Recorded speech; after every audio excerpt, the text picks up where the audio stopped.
Oh, come to me. Du du nimmst mir der Verstand. Oh, komm to me. Come give me deine Hand. Come give me deine Hand. Come give me deine Hand.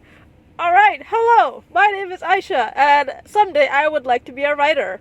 Hi, my name is Aasima, and someday I would like to be a surgeon. And you are listening to Car Chit Chats, a podcast where we discuss different media we have come across and our thoughts on them. Yes. Just for the record, these will have spoilers, so this is a warning in advance. Today we are talking about Jojo Rabbit, which is a movie we both love so much. But before that, Aspa, is there anything you'd like to share from the week? Sure. Okay, so last week I finished my exams, which were my first university exams. They were the end of semester exams, and yeah, so last week I finished them, and I felt a sense of emptiness after I finished them. So it wasn't a very pleasant feeling, although I thought it would be a very pleasant feeling after I'd be done with everything. But I felt this emptiness because I wasn't constantly worried about anything. I wasn't constantly thinking about anything. So my mind felt so at ease that it, in a way, felt empty. So, and it was a really strange feeling because I thought I'd just be over the moon, like super happy after my exams ended. But this unexpected feeling kind of just took over, and I felt kind of down about it for at least for the first couple of days after my exams finished. But now there's other things that I'm working on, like this podcast, and I'm also working on some other like I'm still studying a bit for some other things, so I don't feel as empty, so it's all good now. That's great. Maybe when we are doing our exams, we should set something to look forward to at the end of them, so that we don't have that sort of thing coming up. So starting something new, like an Instagram page, or a new challenge, like learning, like cooking something every day, or becoming a vegetarian for a month or something like that. Just having a set thing to focus on would be nice, I guess. Yeah. Alright, so something that I want to share is a potential podcast episode that we were going to talk about, but we actually don't have that much to talk about with regards to it. So I thought I would just talk about it as a sort of insight, and something that I appreciate about this thing. So it's a song called Save Your Tears by The Weeknd, and I personally really love the song, and one of the main reasons is because the first 4 lyrics of the song really, really resonated with me. I felt that the songwriter, and I don't know if it was The Weeknd, and do you know his actual name? I think it's Tesfaye. Aiden. I think this is his last name. Tesfaye, something like that. Anyway, The Weeknd. I don't want to butcher his name, as people say. The Weeknd. He might have written the lyrics. I don't know who wrote the lyrics. Whatever. The first 4 lyrics are: I saw you dancing in a crowded room. You look so happy when I'm not with you, but then you saw me, caught you by surprise. A single teardrop falling from your eye. And I think this is just a really, really nice set of lyrics, and it tells a really, emotional story where, these two people, they were in a relationship, and they probably had a really great, very loving relationship, and, they both feel quite deeply about it, but unfortunately things didn't work out, and the girl, is trying to move on, and she looked very happy at this place, and maybe she had moved on, and then it just the lyrics just really stood out to me because it tells a very, very incredible, very intricate story. It's a very personal story where this girl is feeling happy. Maybe she feels that, I'm getting over this guy, I'm moving on, I'm dancing on with my friends, and then she sees him and a tear slips out of her eye. Like she, so much emotion overcomes her that a tear slips out of her eye, and I just think it's very profound. Yeah. In such few words, Yeah, he was able to convey so much. Exactly. So I thought that was that those lyrics were incredible. Yeah, but that's all I have to say about that. So you can't really put that in a podcast. Yes. Anyway. Okay, so what I wanted to talk about was how the primary beat of the song goes dun dun dun dun dun dun dun dun dun dun dun dun, and it's a great beat. It's really nice. But I think the symphony, it really brings the whole song together. Like, for example, if you've heard, what's it called? The song by Taylor Swift, Wildest Dream. Yes. Wildest Dreams. The Yeah. it really brings the whole song together. So it's really nice to that just this simple, small harmony. It really complements the song very, very well. Yeah. Would you say it's a hook? Maybe. I don't know the song terminology, but it sounds like a hook to hook you in. But Sure. I could be completely getting that wrong. Anyway, so Jojo Rabbit. Yay. Yeah. So, do you want to tell the synopsis? Okay. So Jojo Rabbit is about a 10-year-old boy who longs to be a Nazi. He is a big supporter of Hitler and treats him as if he was his best friend. Over time, he learns what it really is to be a Nazi as he comes to meet a Jewish person and decides that he does not want to have anything to do with the Nazi Union anymore, which happens towards the end of the movie. So overall, obviously we both really like this movie. It is my favorite movie. It is, yeah. It's my favorite movie too. What? No, it's not. Since when? You never said that. She's just copying me. So my two favorite movies are, one's Jojo Rabbit and then another one is called Tare Zameen Par. And they're both about kids, but they both are my favorite movies, but your favorite movie is not Jojo Rabbit because that'll just be copying me. Fine. Sorry. But yes, why is it your favorite movie, Aasima? Well, the things we're going to talk about, obviously. Okay. The quotes, the humor, the irony in it, and it's very informative about the war as well, which is really great. Okay. And the character development, obviously. Yeah. It's immaculate. Yes. All right. Why do you like it? Immaculate is a big word. Well, Is it really profound? Far out. So we have this thing going where apparently I say the word profound too much, and we were counting it how many times I say it in the last podcast. So I'm making an active effort to not say it, but it's turning out to be a really profound activity. What did I do just there? Okay, so why I like it is, well, actually I think I'll say that at the end. So let us move on. We decided that we would talk about this in a way where we talk about it through the perspective of the characters. We thought it would be the easiest way to go about it, or maybe the one that made most sense to us. And so that's where we are. So the first character, did you have anything to talk about Captain K? You can start off. Yeah, okay. So Captain K is, for those of you who haven't seen the movie, I guess, Captain K is this guy. So Jojo goes to this camp, and it's a camp for, I guess, young boys who want to join the army or the guard for the Führer or Hitler. And basically he is in command there, and throughout the story you find out that he's actually a sympathizer. He actually doesn't he doesn't actually support what Hitler is doing, and in his own ways tries hard to, in very subtle ways, tries to establish that throughout the movie. And you can tell that not even so. There's this one scene in the movie where he prevents the exposure of a Jewish girl in Jojo's house.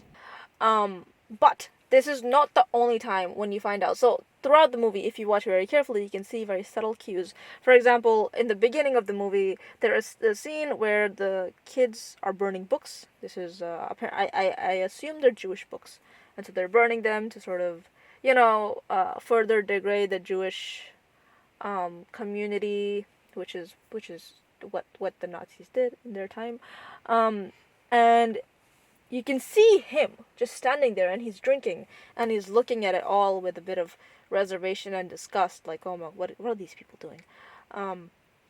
Yeah, and some things that he says during the movie, which plays on the satire. The movie is supposed to be a satire anyway. Plays on the satire where he's helping these kids train to fight in a pool, and he sort of sarcastically says, "Oh, we're doing this exercise in case they need to go to battle in a swimming pool." So he's sort of hinting on the whole ridiculousness of the situation that they're in. And I believe at the beginning of the movie he says something like, "I will teach you guys how to fight, even though it seems like Germany will most likely lose the war," but everyone's like, it's as if no one's thinking about that. And everyone sort of looks at each other, right? I think that happens in the movie. Yeah. Which also sort of highlights that he thinks all this is quite ridiculous, but he can't really do that much about it because he would get killed. Yep. So, yeah.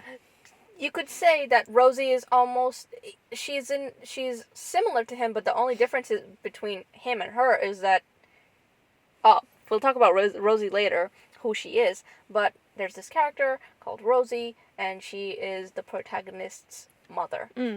She is a similar character to Captain K, except the difference between them two is that she actually does something about it, like having a different view. She has an active, she plays, and she's more verbal about. She's definitely more verbal. How she feels about the whole situation. Yeah. And then another really interesting thing in the movie is that Captain K is, I believe, portrayed to be gay. Yeah. You don't see that. I mean, if you are just watching a movie as a layperson, you may not see it because it's very subtly shown. Or maybe no, it's you can tell, right? Yeah. So he is gay, and he has, I think he's either in a relationship or has mutual feelings for this other person called Freddie Finkel. Yes. Freddie. Which was really interesting, and it's quite profound because at the end of the movie, I believe they both get killed. Because the Americans, they win the war, and then they open fire on a bunch of Nazis, and Freddie Finkel and Captain K are part of this. And I was reading this thing on Tumblr where someone was saying that, even though they were sympathizers, people, like, they weren't actually Nazis. And they were, whatever they could in their power, they tried to do to prevent in the limited power that they had, to prevent bad things from happening. Because they were gay, even if they were seen as sympathizers, they still would be publicly shunned because they were gay. Yeah. So there was no hope for them, basically.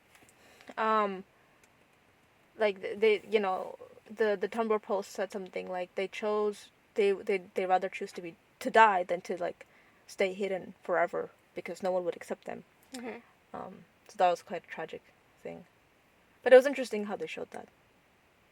Yeah. It was. There's this instance where something quite tragic happens to Rosie, the mother, and Captain K tries to look out for Jojo, where when he goes over to his house, he's like, Jojo, stay home. Look after your family. And I think he's trying to prevent Jojo from experiencing this tragedy earlier on. And I believe he also says, do what you can. Which, and this quote, do what you can, is a very prevalent part of the movie, which we will talk about as well later on. Yeah. Did you have anything to say about Captain K? I think he's just a very great character to put in the movie because in the position that he is, his position, so he's a captain of a Nazi union. He is the leader of many Nazi people, Nazis. So he really isn't supposed to be this way. He is supposed to have strong beliefs towards Hitler being right and all of um, Hitler's plans, but it really seems like he, doesn't have as much hatred as as Nazis are supposed to have towards Jewish people. So it was great to have this character in the movie. Um, because it just shows that it doesn't really matter what how much power you have, you can still have your own morals. Yeah. You don't have to have specific morals. I mean, well, he was showing that he had those morals, Yeah. right? It doesn't. So what you could say is a lot of people, for example, could play that card of, oh well, they molded me to think like this. Mm-hmm. It wasn't in my power. But Captain K, and the way he is portrayed can make you think actually you did have authority over your own thoughts and feelings and actions, and you really, you, you know, you chose to be who you were. Yeah. So it's cool that they showed that. Hmm. Okay, so next character then. Yep. Now we will talk about Jojo. Do you want to talk about him? Sure. So Jojo is the protagonist of the movie. He is a 10-year-old boy, like we said before, and so Jojo is a fanatic. He really adores the Nazi culture, and he wants to be the perfect Nazi. So a person who hates Jews, a person who is able to slaughter a Jew on the spot. Except, yeah, so he wants to be this really strong boy, but he is shown to be relatively weak, and he seems to question whether the morals of the people around him are right or not, and he questions everything that's going on, whether what's happening, everything that's happening around him is okay or not, if it's right or not. Do you want to talk about the book? Oh yes. So there's a moment similarly with Captain K where he felt quite disgusted by the fact that they were burning books. On this camp that Jojo is really excited to go to, they start burning books, and before that there's a lot of fighting. The kids fight each other and try to train to be in war, and in the end they burn books, and it's all very sort of. There's a lot of dopamine everywhere, a lot of frenzy, a lot of sort of barbaric behavior, and the book, everyone is very excited about burning these books, and he is shown to be excited as well. But there is this one particular scene where he sort of pauses and he looks at the books as if he's very numb and he's very tired of being this sort of very very energetic person, and he sort of looks around him, but then he sees all these people, being so excited and happy and vicious, and he decides to think, oh yeah, this is I am part of this. This is who I am, and it's really interesting to see because in this 1 second you can sort of see where he's like sort of questioning, oh, what am I actually doing? Is this actually the right thing to be doing? But then when he sees everyone around him and they all look happy and they all seem to think, oh yeah, we're doing the right thing, then it changes his perspective a little bit. So it sort of symbolizes that over time his thoughts, he does start questioning, oh, am I whatever I'm doing, is this the right thing? Yeah, enough of these like instances accumulate where he thinks, actually, I'm questioning so much, maybe there is something wrong. Okay, so another really important scene, I think, was when the youth club, or the youth training program, it is supervised by these older teenagers who have probably already undergone this youth program, and they have identified Jojo to be a bit of a coward, so they can kind of see that he's a bit hesitant to hurt someone or to be the way a Nazi is supposed to be. So there is this one point where everyone is standing in a group, and all the children are standing in a group, and the teenagers, they come up to Jojo and they say, they ask him, are you strong enough to kill a Jew if you see one? And he's like, and Jojo says, of course, I love killing. I love killing. And you can see how terrified he is when he's saying that. And then one of the teenagers brings a rabbit, a really cute rabbit. It looks very, it looks scared, you could say. And then they hand the rabbit to Jojo and they say, kill it. And he is not able to do that. So you can already identify that he's a bit different from the rest of the gang, because he isn't able to even hurt a rabbit. How is he gonna hurt a human being? Yeah, and it's really interesting because the Jojo being weak, and very much a child, which he is shown it's repeated many times throughout the movie in different symbols. So for example, there's this one instance where he's like, if I saw a Jew, I'd kill it like that. And he tries to click his fingers, but he can't click his fingers. He doesn't know how to because he's so small. And he's like that. And he tries again and again, and it doesn't work. And then he's finally like that. And then he claps his hands because he can't do that. Oh, that's what the scene meant. Yeah, so it's showing that he's so small, he doesn't even know how to clap his fingers, let alone kill a person. Yeah, because he's been molded by people around him, and it's easy to influence a child. And then there's this other scene where his mother is sort of saying goodnight to him, and she winks at him and makes a clicking sound with her mouth. She's like, and he tries to do it, but he can't. He can't wink. He can't blink with just one eye, and it's quite comical because he keeps on trying again and again, and he keeps on blinking with both eyes, and then she like holds his eye and she tries to blinks for him. Yeah, she winks for him. And he smiles, which again shows, he's such a tiny child. Little soul. And he has all these super strong beliefs, and they're so wrong, and, they're molded because of, like, all this propaganda floating around. And then there's this other scene where his mom kisses him on the forehead, and he goes off and he's talking to these people about this book he's writing about Jews and how horrible they are. And you can see this lipstick mark on his forehead, and you're like, oh my god, you're such a tiny kid, man. He doesn't even realize he has a lipstick mark on his forehead, and he's talking to them. He's like, oh yeah, I'm writing a book about Jews, and they're not even taking him seriously, and it's just very cute. You can't help but feel, man, please go home and go play with some toys, okay? Don't do this stuff.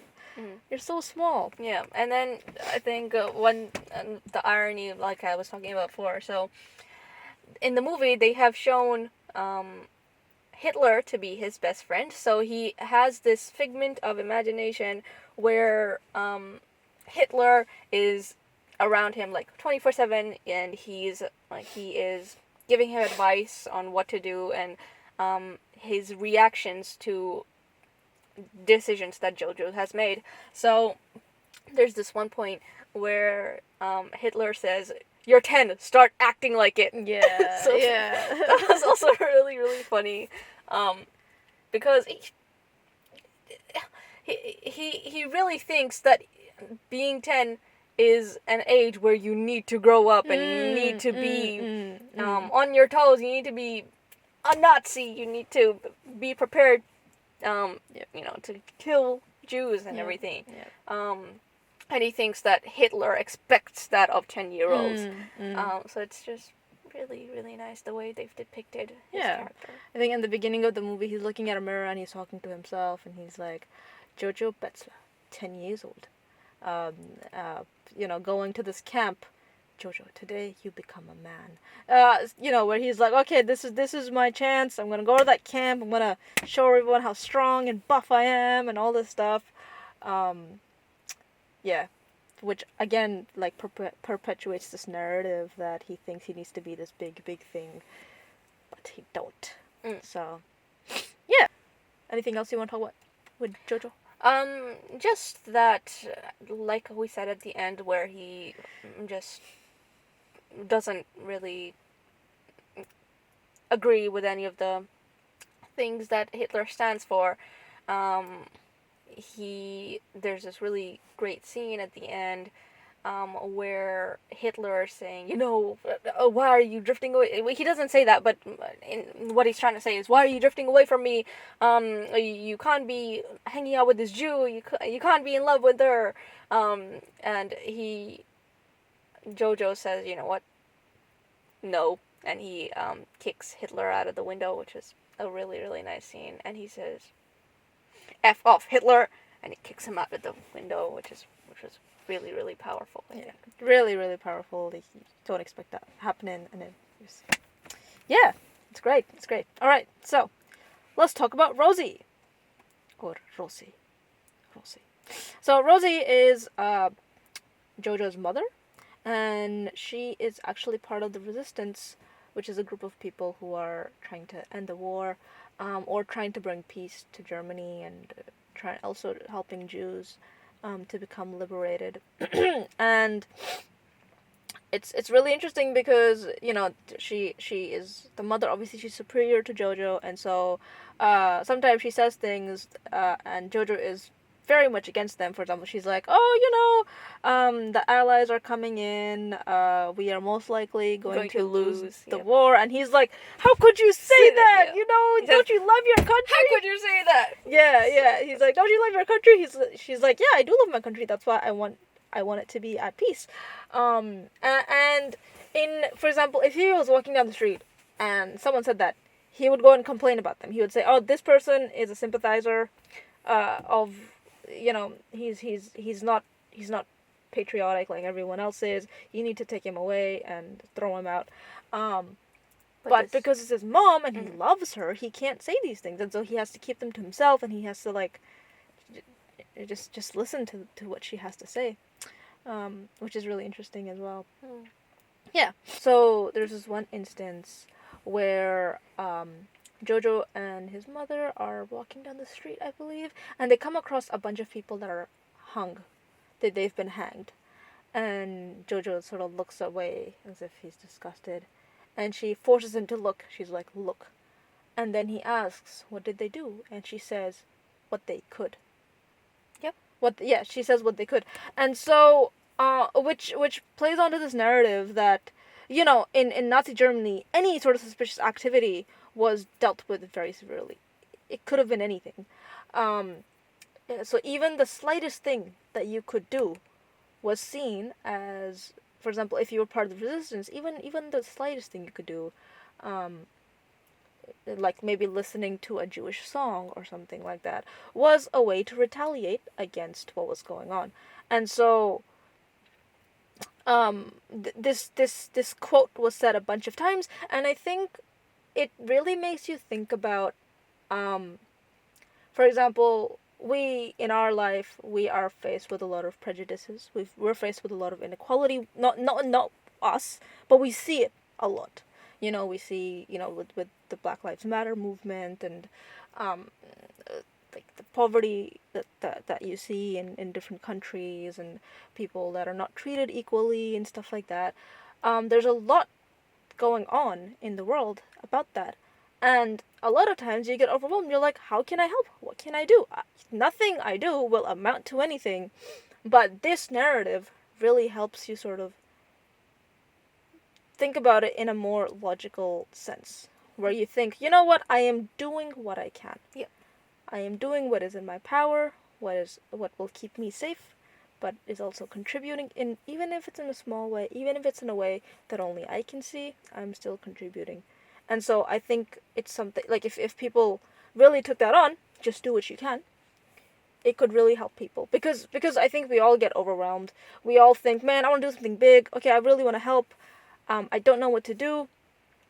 But if you start small, it'll help. It'll give you leverage.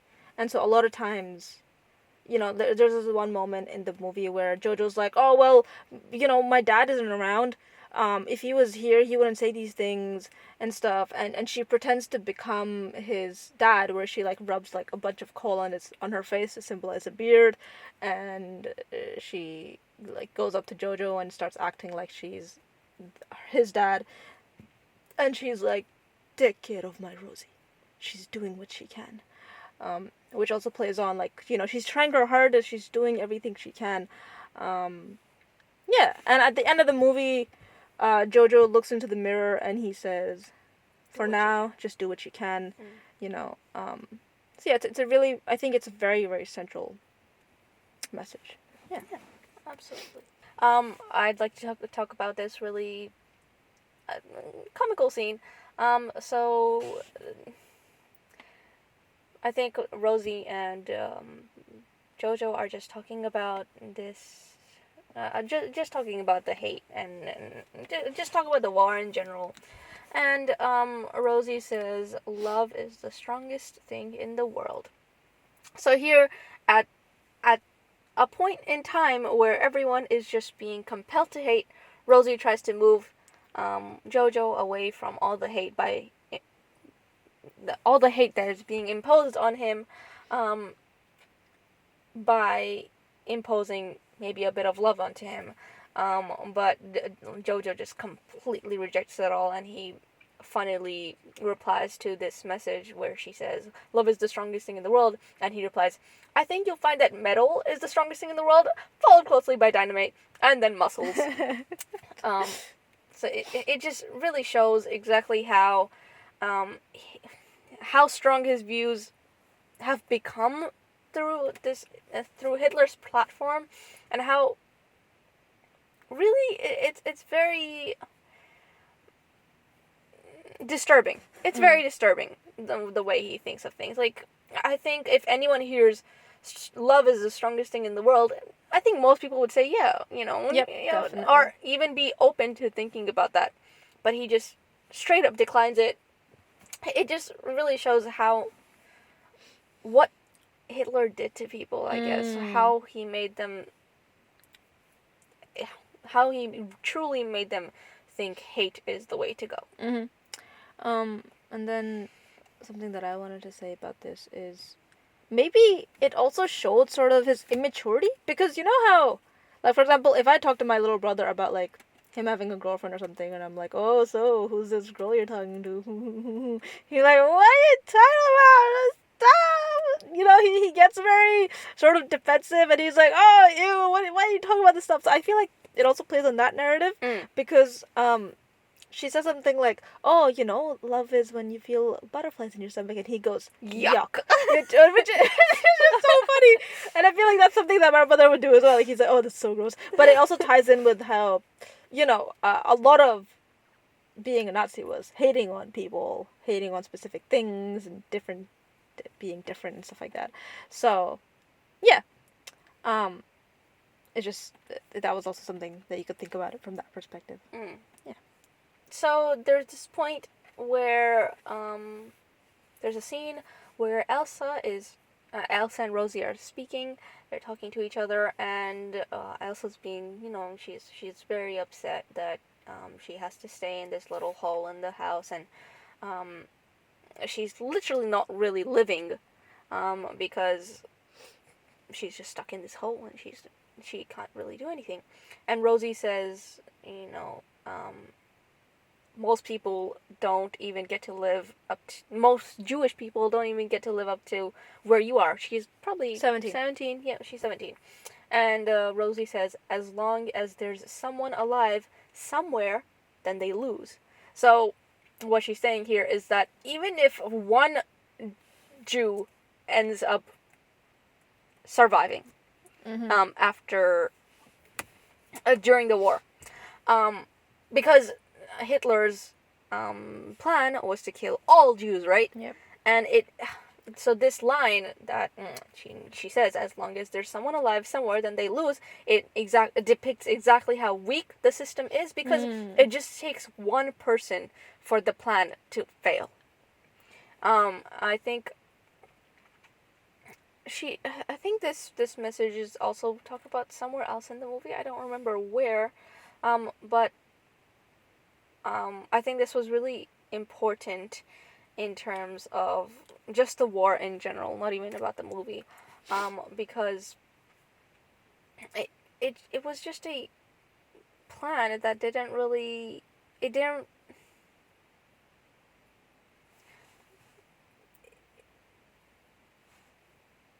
it had a very difficult outcome. It was almost impossible, you could say, because I don't know, isn't it kind of impossible to kill all Jews, kill an entire population off? Yeah. There's always going to be some people remaining. Yeah, yeah. It was a very, I guess, it was a very barbaric plan. Like, it makes no sense, you know? Yeah. So, yeah. It's interesting to think that, that it does make a system very weak, a system to gain power. Yeah. Now we'll talk about Ilsa. Ilsa or Elsa? I think in Germany they would pronounce it Ilsa, or that's what it seemed like in the movie. Ilsa. Yeah. Maybe. Ilsa. Well, whatever it is. So Ilsa is this girl that Rosie has actually been hiding in her house. She's a Jewish girl. And so, this is another way of how she is able to do what she can with the power that she has. So she's helping hide this 17-year-old girl in a little spot in her house, and she gives her food and hopes for her survival. And one day, Jojo finds out about this girl, and he freaks out because Jojo is obviously he's a Nazi. He's supposed to hate Jews, and this is a horrible thing that's happened. He doesn't know how to deal with it, but Ilsa goes, oh, if you tell your mom that you know about me, I will cut your Nazi head off.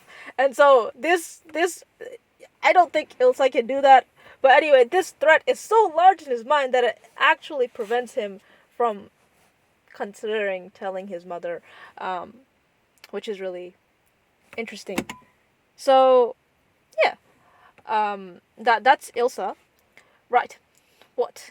Was there anything you'd like to talk about regarding Ilsa? Yes. I was gonna add on something to what you said. Yeah. Again, the irony there is that Jojo is afraid of Elsa. The Nazi is afraid of the Jewish person. And it doesn't really make sense because Elsa is the one hiding in the house and she should be the one who's scared if he finds out. But she is able to pull out this character where she makes him really, really afraid of herself, be afraid of the Jewish race, which is really cool to see. Yeah. This ties into this book I was reading. It's called Why I No Longer Talk to White People About Race.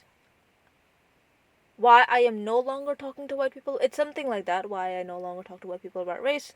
And it talks about basically how in Britain and well America as well. The book is written from the perspective of England, so racism in England, and it basically talks about how when a lot of immigration started happening, when a lot of brown people, Asian people, black people. Well, black people were already there. When a lot of immigration started happening, a lot of people of color started coming into England. A lot of white people that lived there got very scared because they're like, oh no, they're going to take over our culture, they're going to take over our stores and everything like that. And so because of that, they started rallying against all of these immigrants and coming in. They're like, oh, they're ruining our country, they're all this sort of stuff. And it was really interesting to hear that because, for example, if I was a black person and I lived in America and I was walking down the street at night, I would be really afraid of a white person maybe thinking something incorrectly about me and calling the cops on me, right?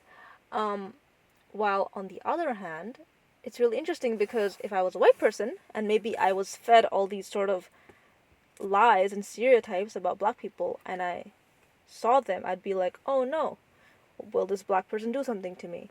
And so it's really interesting to think that,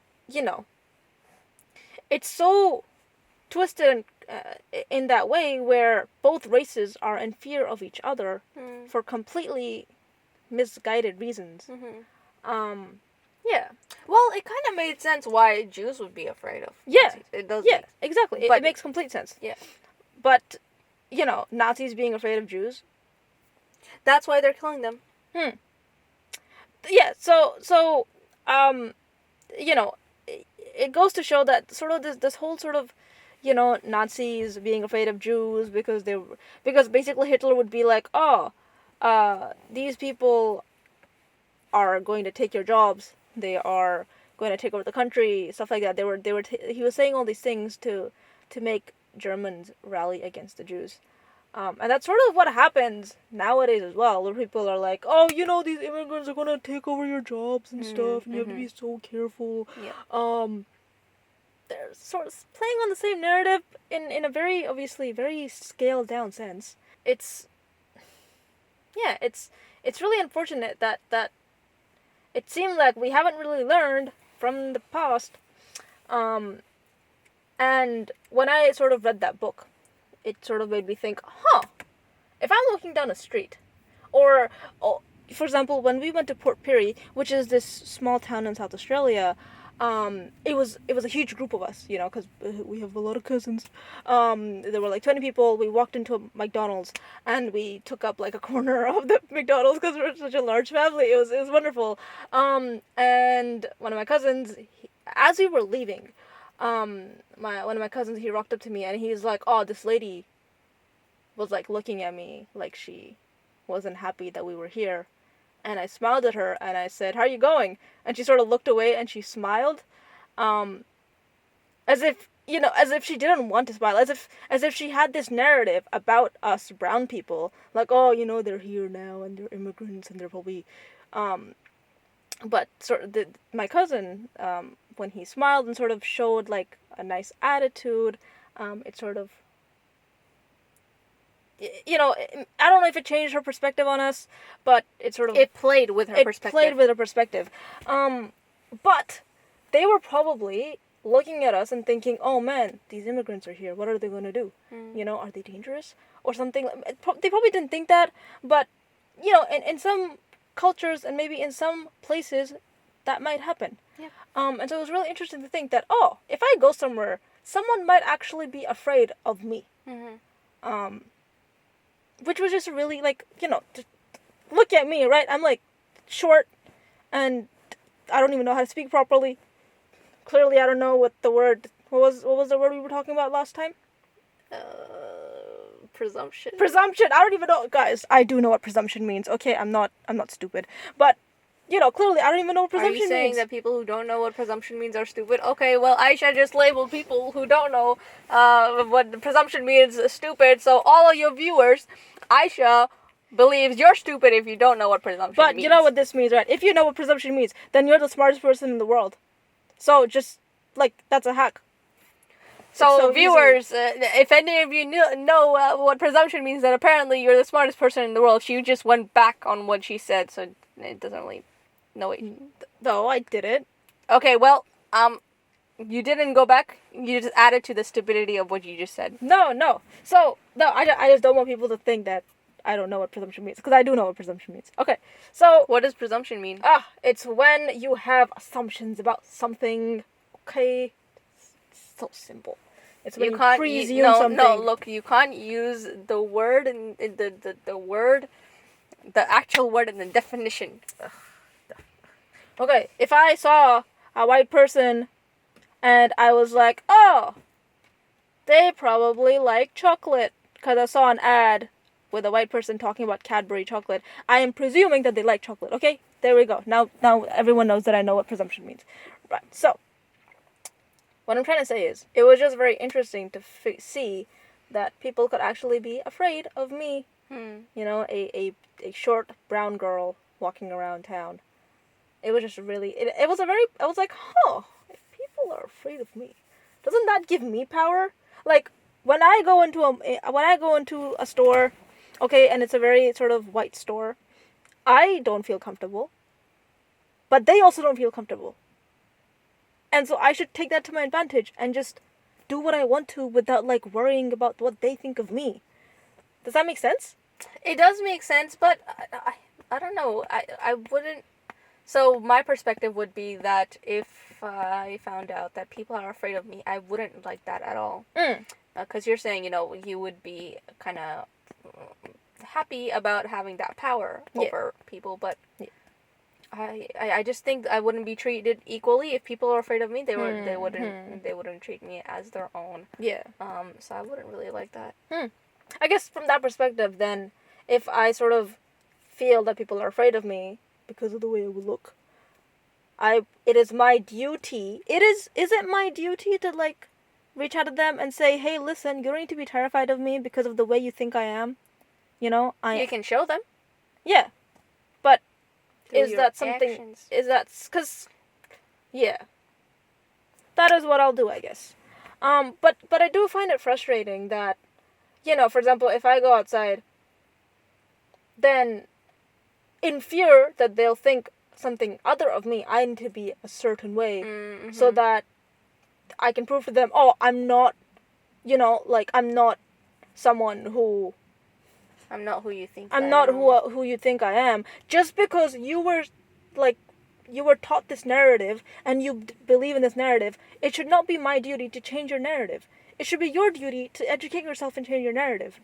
So I don't really know how to go about it. Because when people see me, if they see, like, for example, if I'm in a very white-dominated area, anything I do will reflect on what all of my people potentially do. That's what I feel happens a lot. So it's really frustrating. For example, I wear the hijab.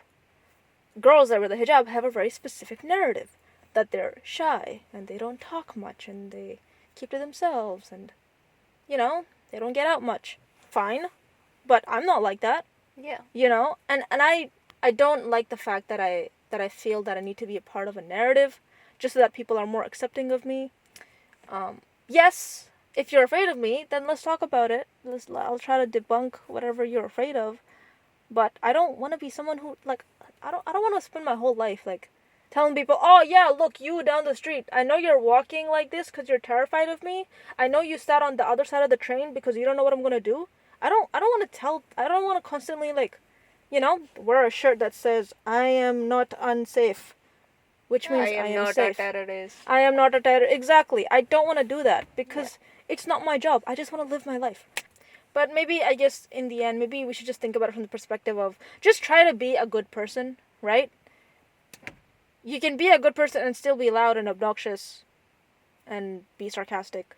You don't have to be a shy, modest, sweet girl to be kind. You can be sarcastic and kind. You can be loud and kind. So, yeah. Okay, so that's all we're going to talk about within this episode, and we're going to carry on with Jojo Rabbit in the next episode as well, because we've just got more to talk about.